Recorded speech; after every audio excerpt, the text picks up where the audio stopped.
here's what we're not gon' do. Yo, yo, yo. Forget about the love between me and you. Chief.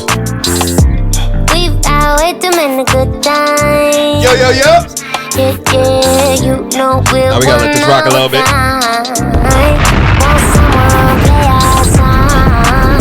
YouTube, we don't care about your copyright claims. Yo, yo, yo. What does it do? Welcome to another episode of the Gentlemen's Club podcast. I am your sick host today, your boy Cardell. Over there in the back. Hey guys, it's me, Zach. My last name might be Jordan, but today I'm playing the role of Scottie Pippen. Okay. Ash is gonna play his flu game tonight, guys. I'm gonna do my best, man. He's playing hurt. He's playing hurt, but it's episode 99 in this motherfucker. Yeah. Give me some bombs. My man just playing hurt, so I told him to say, "Hey man, don't worry. You'll do all the heavy lifting. Hey Mike." I appreciate you, man. I appreciate you. How are you feeling, sir? God is good all the time, and all the time, God is good. I'm always going to support that. So I have been talking to you on and off of camera that I feel a season shift. Oh, absolutely. Was coming. Absolutely. We've been talking about this for a few months, you and I, right? Of course. And I think now that season shift has made itself known. That's a fact. So I'm embracing that. Okay. I'm embracing that. So I'm in a good mood. Beautiful. I'm in a good mood. How about you, sir? Other than, I've had to make you, know, 2 cups of tea now. Hey, that should help. It's getting me through at the moment. I'm not in the greatest of spaces, but I'm pushing through. God is good all the time. All the time, God is good. We love you, brother. Love you too, man. All right. What's going on in the world? I'm gonna address some things real quick. Okay. So we Take it away, buddy. You got it. So this is episode 99 of the Gentlemen's Club podcast. We want to first point out to you guys, thank you for tuning in to yet another episode, supporting us up to this point. There were some promises made. We're not able to fulfill on all those promises at the moment, but we will get back to you on that. Yeah. There are some technical issues. There are some technical issues. We're not. Yeah. It's nobody's fault. Nobody's fault. No, not at all. But stuff happens, and Yeah. it changes things. So Exactly. So we're gonna do our best with what we got. The things that we told you guys, the special things that we had coming for you guys in the near future, we are still going to do. We're just not going to do it before episode 100. Okay. But it is still going to happen. Yeah, absolutely. Is that fair to say? Yeah, absolutely. Is that fair to say? So Absolutely. we still have some very exciting things coming for you guys. But this is episode 99. This is me and Ashton have to decide really on the fly how we want to go about episode 99. Do we want to kick it or do we want to talk about shit? I have a lot of shit that we talked about off camera. We riled the fuck up. Yeah, that's true. But I'm also not willing to talk about it all on camera. Of that shit. Yeah. No, that's real. That's real. Yeah, I mean, we could sprinkle in a little bit of both. Okay. I want to highlight it on record. Get it on wax. Yeah, just so we don't forget about it. This the type of content that we're consuming. Mm-hmm. Does it ever affect you? I don't consume the same kind of content most people consume. That's true. You know what? I forget about that. That's true. I don't. So I guess just to clarify, because everybody's like, "What the fuck does that mean?" Yeah. I don't consume shade room content. Oh no, not that. I don't consume major media content at all. Okay. I'm a sports junkie. Facts. So obviously, like, I consume that shit, like, that's in my bloodstream. And then outside of that, Go Bears, right? Go Bears. I don't want to talk about it. Oh, what happened? I thought it was good. It was going good. We're the worst 2-1 team in the NFL. Damn. That's tough. Second worst because the Broncos exist. Sorry, Bollinger. I really don't consume a whole lot of the stuff that everybody else does. Like, I don't watch reality shows. My wife does, and if I'm sitting next to her and it's on, like, And you I'll that's it'll come into my brain, but that shit don't stick. Nah, that's not something that I'm rushing home to watch or that I'm choosing to put on the TV. No. Okay, I got you. Well, obviously the whole Jeffrey Dahmer thing is everywhere. Yeah, that's a thing in my house right now, which I'm sure it's a thing in a lot of people's houses. Yeah, I ain't gonna lie. I tried to give it a shot because I somehow come across a lot of people who, like, when it comes to dark stuff, it's like scary movies and disturbing movies and things like that. Mm-hmm. I absolutely want to see them. That's your jam?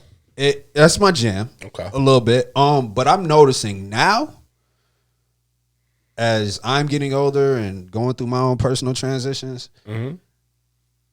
I don't know if I want to continue consuming that type of content on a regular basis. Yeah. Like, every now and then is cool. But it's like, I know I've met a lot of people that they only want to watch dark shit all the time. Yeah. And it's like, all right, man, that's just got like, can we watch something where there's a happy ending? Happily ever after. Yeah, I don't want to see everybody's head getting cut off all the time. Right. Because at the end of the day, that shit really does desensitize us. And now we're seeing, sick, disturbing things are a regular thing for us. That's stuff that we regularly consume. Yeah, I was about to say, it's already a regular occurrence in, like, mainstream media, just watching the news. Yeah. And now you're being watching on the internet. Right, like the horror films of the 80s and 90s don't stand a fucking chance compared to the shit that they're putting in movies today. What's happening in real life? Yeah, that's true. Yeah, that's true. Like, so it's like, man, we really gotta be conscious of the content that we're putting in. And I know the Jeffrey Dahmer, god damn, that was loud. I know the Jeffrey Dahmer doc has been like a lot of people have been talking about it for the last week and a half, however long it's been aired. I have no idea. Did you didn't watch any of it, or? So my wife has been watching it.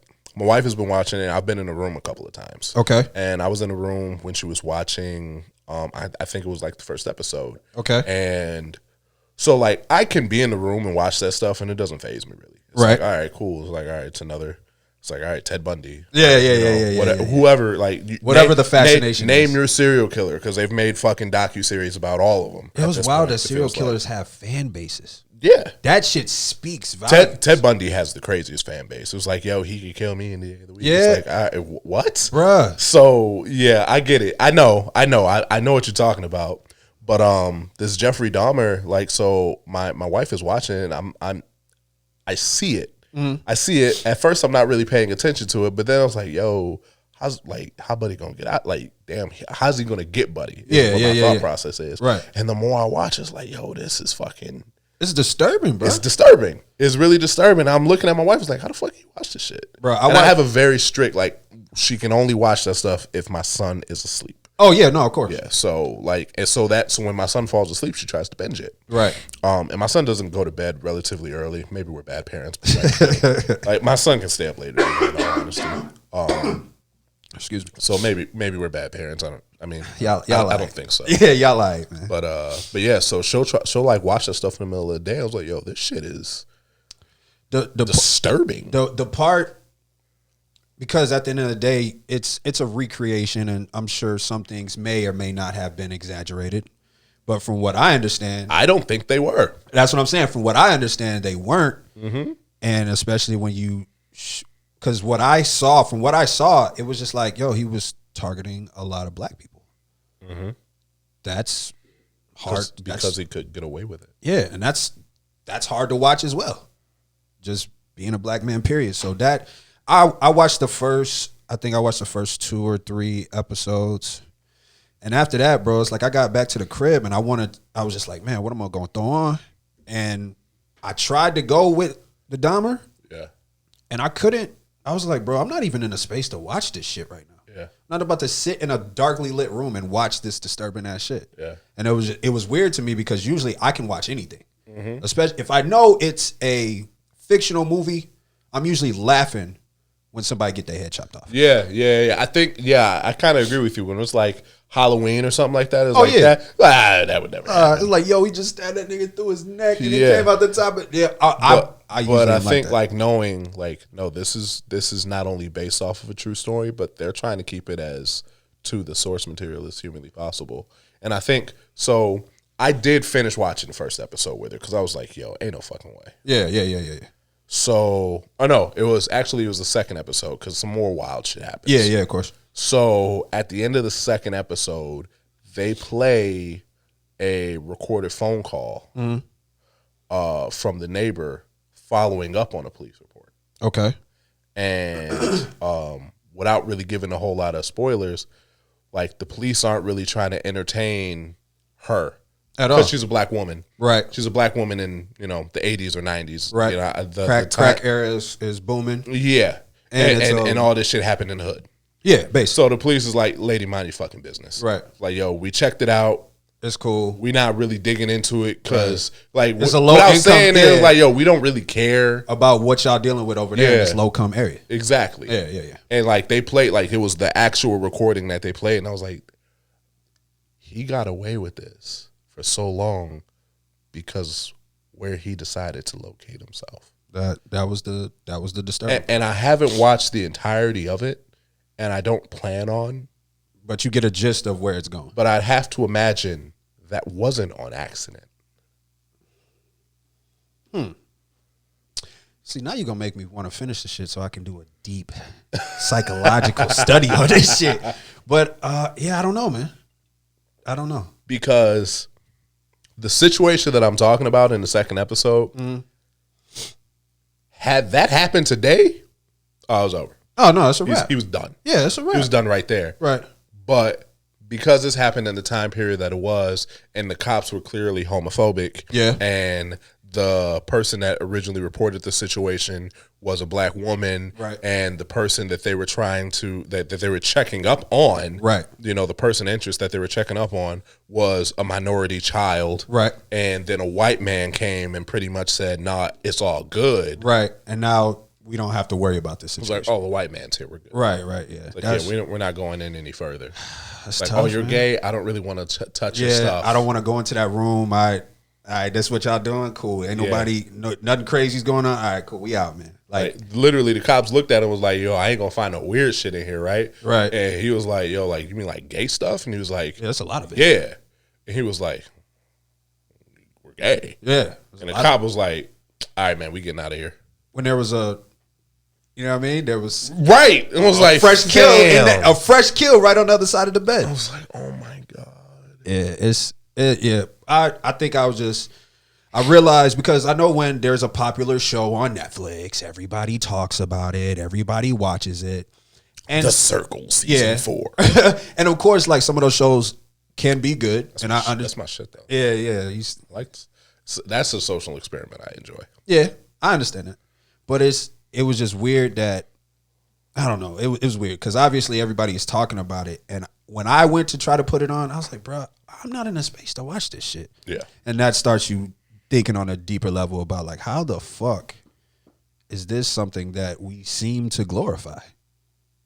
And people have obsessions with it and people love this. I've literally heard somebody say that Jeffrey Dahmer was their favorite serial killer. I'm sorry. Yeah, I mean, yeah, no, that's a real thing. And now that I'm Damn, he ate people. Listen, but that's what draws people in, and I'm just wondering, like, what is that doing to us as a society? And I'm not trying to be deep, but I think it's speaking more so to the mental illness of the state of this. So my brother calls me while my wife is watching this yesterday. Okay. And he's like, it's on FaceTime so he can see me, and like he's like, oh, I point the camera, say hi to my wife, right, etc. He's like, oh, what's she watching? I tell him, he's like, oh, she's watching the Jeffrey Dahmer shit. My brother was like, yo, I'm not watching that shit because I remember, like, my brother's older than me. My brother's almost 8 years older than me. Okay. He was like, yo, I remember that shit on the news. Really? Like, he was like, can you imagine what that shit was like back then though? Like when it finally hits the news, like I'm sure I'm not in line with all of the famous serial killers. I'm not a fan of serial killers like some people are. Yeah. But I can't imagine being in that time period and seeing once everything comes out and seeing all of the shit that this man has done. And like, bro, that'd be wild. And then we turn around and make a show out of it years later for entertainment. Yeah. That's crazy. I ain't trying to kill a vibe. I mean, so we watched the John Wayne Gacy doc. Yeah. And the house my wife lived in, her family lived in when we first started dating, was a block away. Oh no, I'm cool. Yeah. Like they bulldozed that house. Yeah, no. They bulldozed that house. I think they realized ain't nobody ever gonna buy this. Yeah, no, that's true. Bro, it's disturbing. Potentially anybody that you pass on the street could be the next famous serial killer. Could be. I think John Wayne Gacy's kind of he's up, like his body count is ridiculous. Yeah. Like they were pulling bodies out of that house for months. That is fucked up. And at least weeks. And usually whenever I'm tapping into some of these shows, I don't know all of the stats of the serial killers. Like that's just not some shit that I follow. And then when you're watching it or you're getting information about it, it's like, bro, what is our obsession with this dark shit? Like, I'm just at a point where I don't think I'm gonna finish it. I might, but I don't plan on going back to it. Yeah, no, I don't think, like, for my own, like, just kind of mental comfort, I was like, I this can be open-ended for me. I'm good. Right. I know he's no longer on this earth, so it's all right. I got you. I got a random question I just thought of. Sure. Is love rational? That's a fucked up question, man. Why?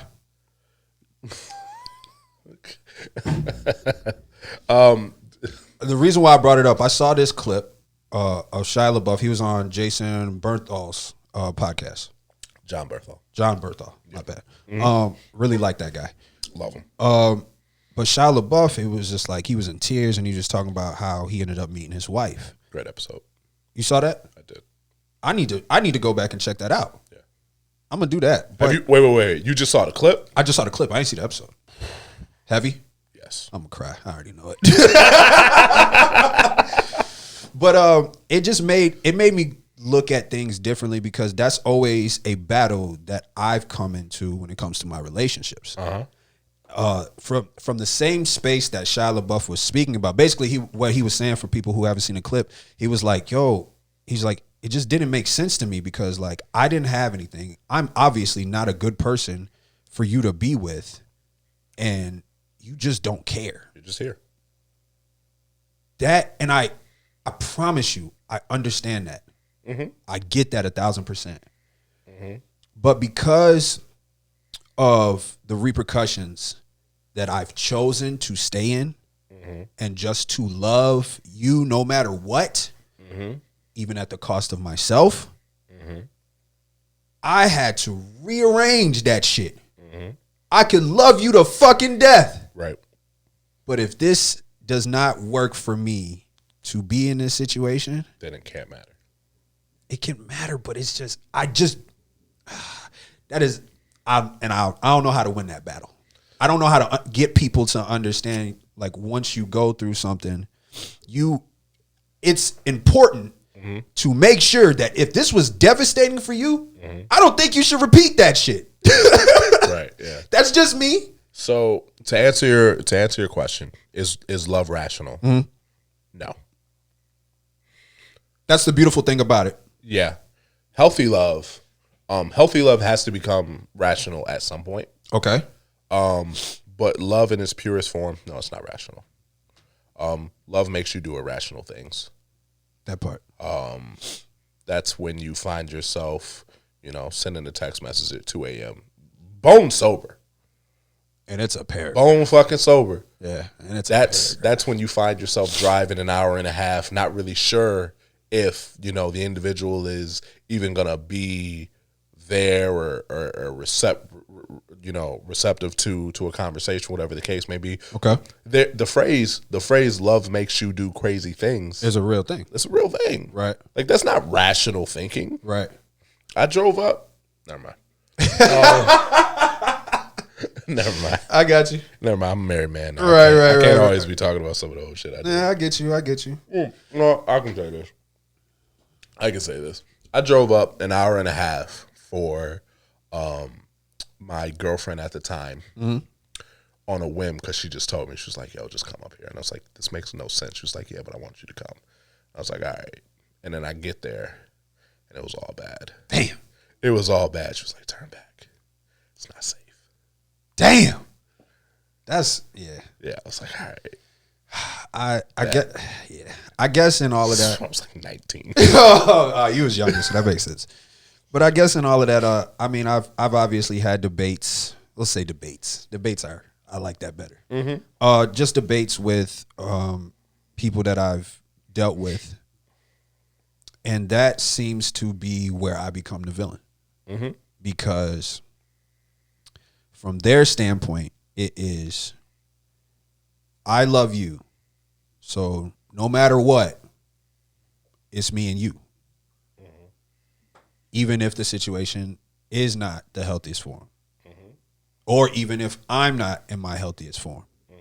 And while I respect that to the 1000th power, I'm on the opposite side of the fence with that, because I've done that. I've done that so many times. Yeah. And at the end of the day, when I look back on it, hindsight is 20/20, and you're just like, man, I should have listened to that gut feeling. I shouldn't have made that decision. I shouldn't have made that decision. When you look back, you can see all of the different points that got you into this unfavorable position that you're in now. When you look back with clarity, it was like, damn, I should have saw this coming. Yep. Yeah. Yeah. But love makes you irrational, and you do irrational things, and then it's like, how could I be so dumb? You was in love. But yeah, man. Yeah.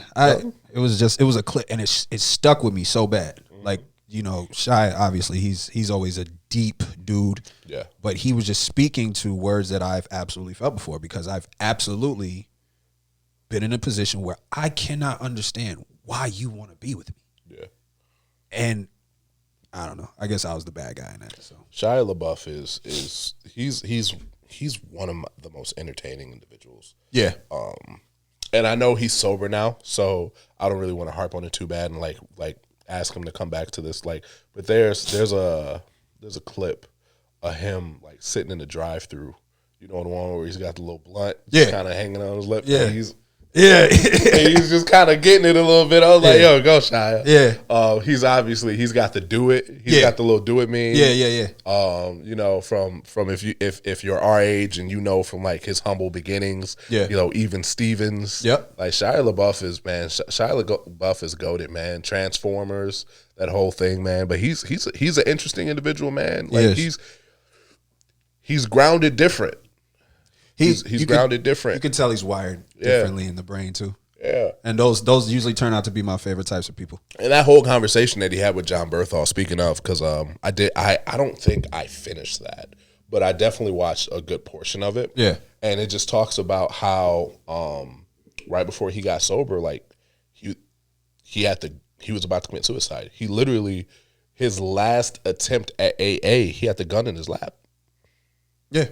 And like he more or less said, you know, to John Berthal, I was like, if this shit didn't work, I was gonna pull the trigger on camera.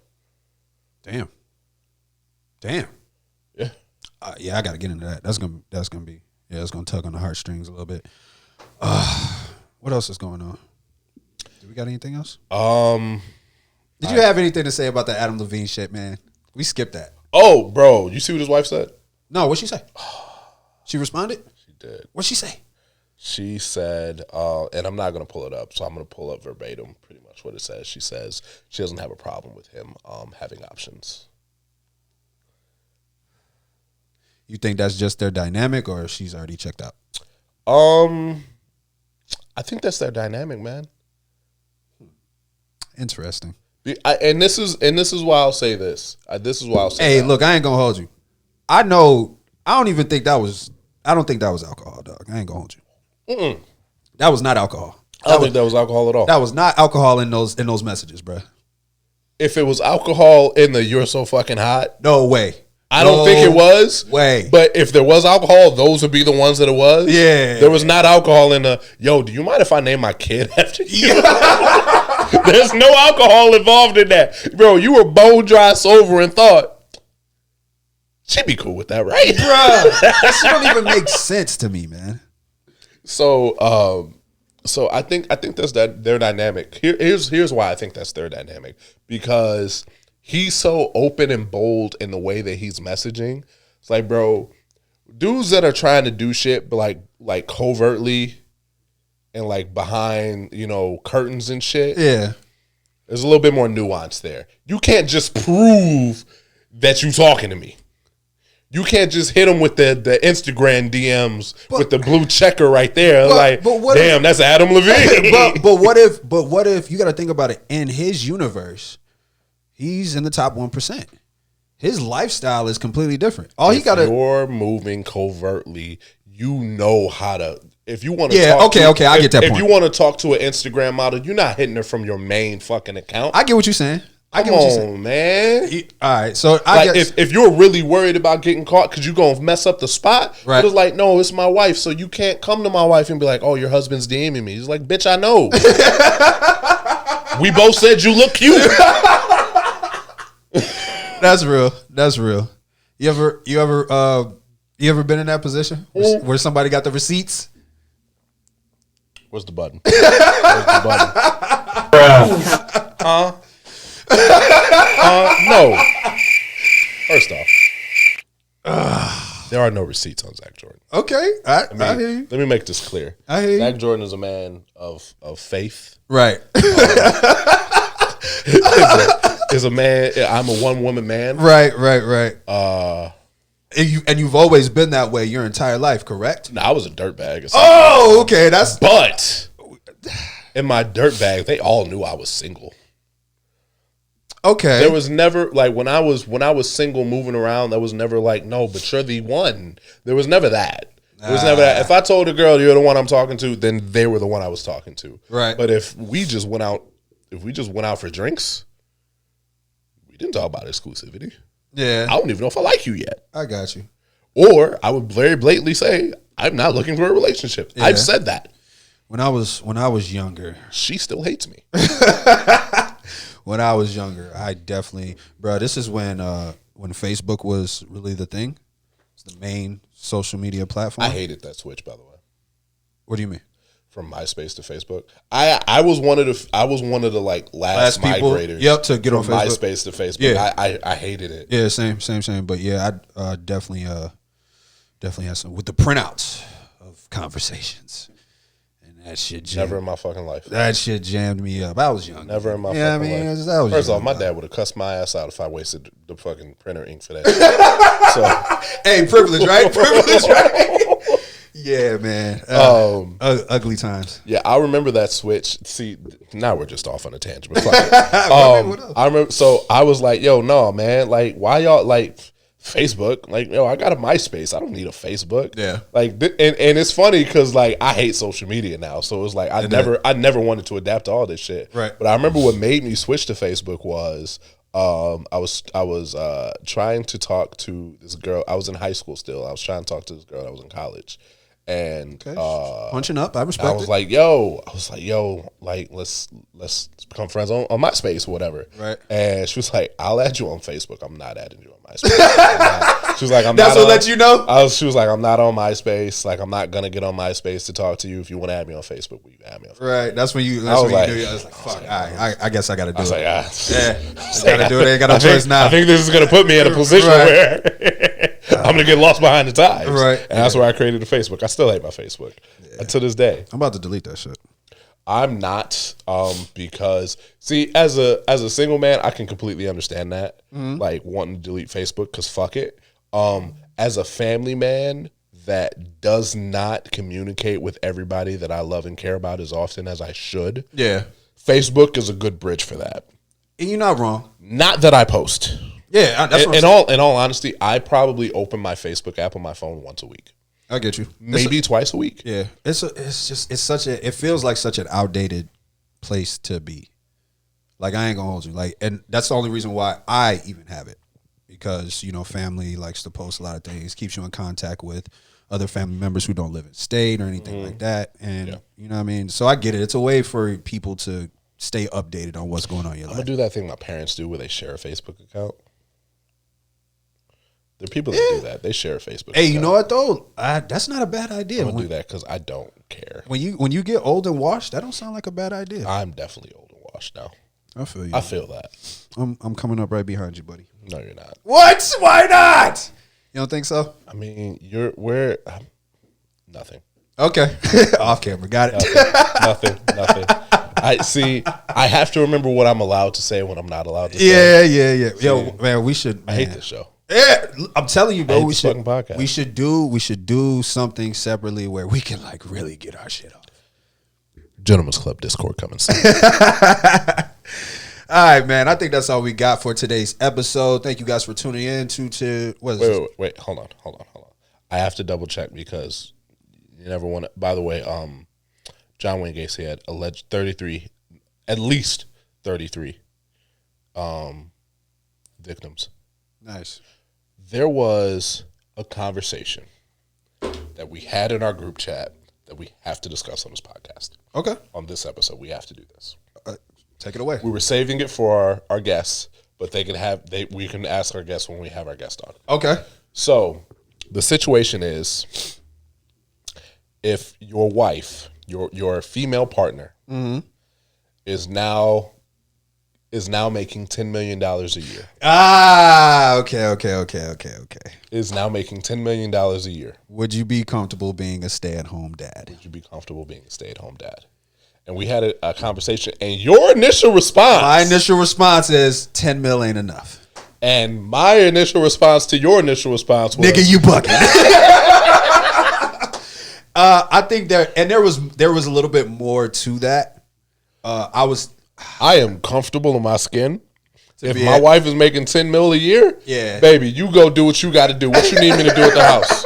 I promise. Hey, you want the dishes done before you get home? Right. Solid. Right. You want dinner on the table? Right. Solid.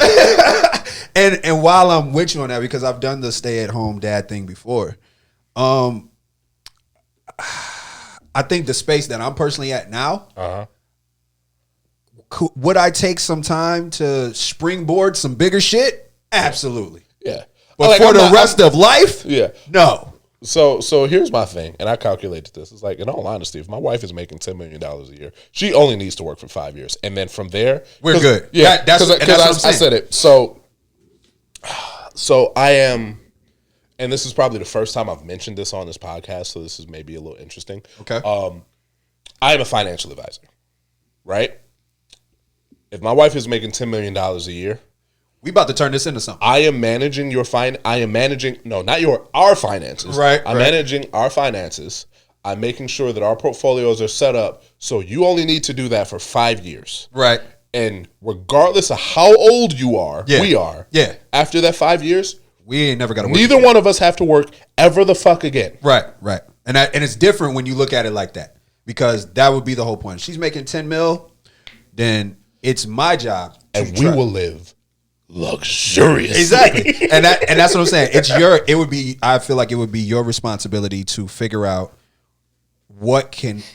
how I can capitalize on this fact and Right. put us into an even better position. in the best position humanly possible. It's like, Exactly. if you can make 10 mil a year in 5 years, it'll be. So let me backtrack. You about to crunch some numbers? Yeah, I am gonna. So if we're talking about taxes, so 10 mil a year, you're probably gonna pay about $4 million in taxes. Right. If you just straight up making 10 mil a year. Right. Would not structure it that way. I'm just gonna say that right the fuck now. Okay. Instead of about 40%, I could probably get it down to about 30%. Okay. So you pay about $3 million in taxes. Okay. So at $7 million, you bring it home a year. Right. You give me 5 years, that's $35 million. Mm-hmm. I promise you, most people retire with under 5. Yeah. With under $5 million to deal with the rest of their life. And a lot of y'all, and I'm sure, and this is probably what the Gentlemen's Club podcast was meant to be talking about. A lot of people think that, holy shit, how do you get to $5 million? It's actually very possible to get to $5 million in retirement funds. Right. But most people retire with about between $1 and $2 million if you have a financial advisor and it's structured properly. Right. Here's the thing. You can comfortably retire with about $2 million if you retire around 65. $2 million was the number I was told. Yeah, you can comfortably retire with about $2 million if at the age of 65, And keep living the rest of your life. and keep living the rest of your life. You don't got to worry about any kind of like major drawbacks. There's some stuff that you have to do along the way. Right, to make sure that it stays that way. Yeah, Right. But $2 million can, in most cases, get it done if it's structured properly. I'm sure that number's probably going up, though. It won't go up that much. Maybe to 3, That's but a- in all honesty, if you start now, Yeah. it won't be that hard to get it there. Okay, I get you. That makes sense. as an individual in their 30s. Right. If you're in the 50s and 60s hearing this, It's a wrap. no. Oh. We just got to be a little more creative. Okay, I got you. I'll say that. Look how positive you are, man. I love that. Man, there's a whole bunch of ways to crack an egg, okay? I heard you. So if we have 35 million and we're in the middle of our 30s, knowing what I know, that money will last us the rest of our lives, and we will have plenty of money to leave to our kids. And I think the number was what I was responding to. It was just like with 10, what you can do with it, there's limitless possibilities. I'll be honest with you. If you make $10 million a year after the first year, I'd be like, all right, you can quit now. Yeah.